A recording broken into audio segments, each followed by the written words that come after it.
Sombrero na kiši.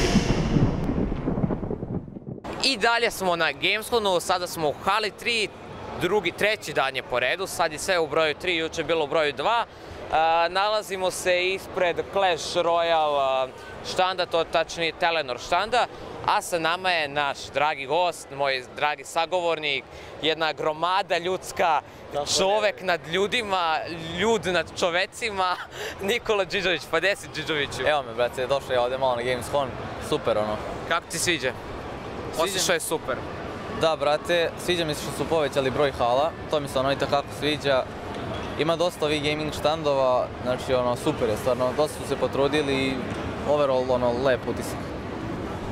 Šta pretežno ti snimaš na svom kanalu? Znam da snimaš Clash Royale, zato u stvari ispred Clash Royale štanda, ali osim Clash Royale šta se nađe na tvom kanalu?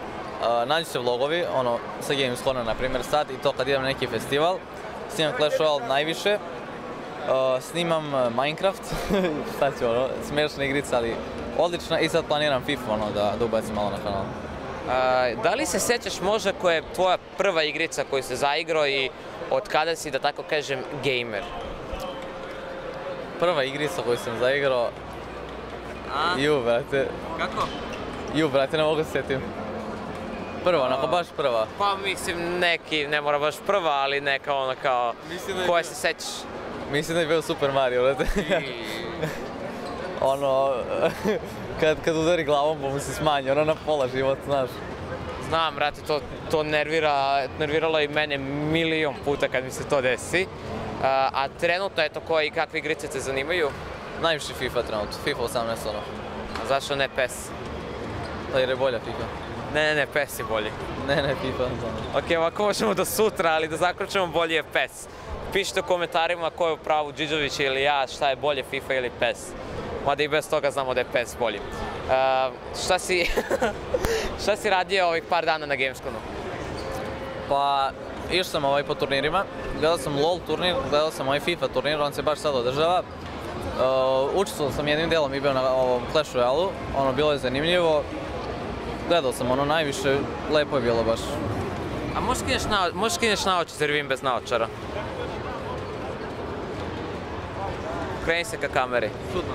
Vrati naočare, molim te. Navikao sam se na tebe sa naočarima. Znači snimaš vlog ili će biti neki vlog, evo nosiš kameru. Inače ja sam mu pozajmio kameru, jel' tako? Jeste, ja nemam kameru i on mi je pozajmio. Ja mu pozajmljujem kameru jer on nema kameru. Jadan ja. Jadan ti, brate. Siromak je. Siromak. Ali zato ja s ovom televizijskom se snima. Aj mi tu pozajmi ono.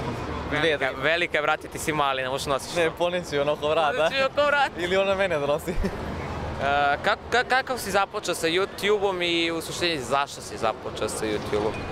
Počeo sam s Minecraftom, ono, znači gledao sam Serbijana, ono... Znači ti si jedan od tih? Jesam, brate. Je bilo ono, gde ste bre ljudi, ja sam Nikola Čičević? Nije bilo, ali ono, trudio sam se sve to bude kvalitetno. Ono, snimao sam klip po 5-6 puta sve dok ne ispadne dobro i sad ono to radim. Trudim se, brate, oko edita što više, sve ono da ispadne kako treba. I ono, išlo je samo, znaš, snimao sam, oko 220 klipova sad imam, ono... Koliko? 220. Ja imam više, mislim, imam ih na private. Strašno. Prestigao si me. 1000 subova. Više subova, da, brate. Da. Pa eto, hvala ti, druže moj, na ovom intervju, bilo mi je veoma zanimljivo da te intervjuišem. I inače neću te više zamenjivati u mojoj glavi sa Johnnyjem. Izvini što se to dešavalo. Nema veze, oprošteno ti je ljubav i moja, srce za tebe. Drži mikrofon. Čekaj, srce za sve. Sombrero na kiši.